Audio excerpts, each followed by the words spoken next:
Governor Paterson was in Canandaigua today, promising $74 million worth of stimulus funding for road projects in the Finger Lakes and Rochester area.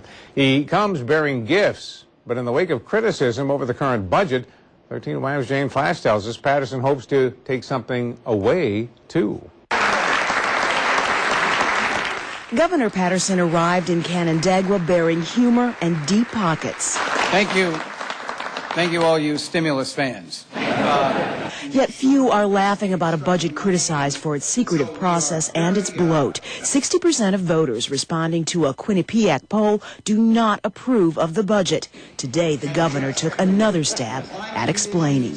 We're not perfect. There are plenty of valid criticisms, but the overall prognosis for the state is a lot better because we were able to cut $6.6 billion out of the budget, twice what any legislature ever cut before.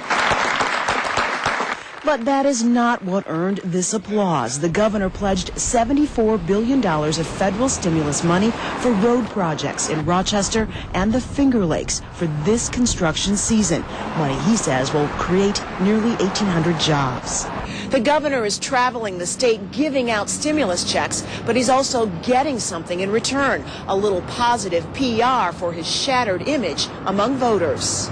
Polls suggest the governor has a lot of ground to make up. His job approval rating is just 28%. Today, he got a little help from his friends. He had the courage to put out his budget 6 weeks before he had to. When he put out his budget in mid-December, there was no such thing as a stimulus package. It gave the press, unfortunately, time to pick it apart and find every little thing they could pick on in that budget, and that was not the right thing to do.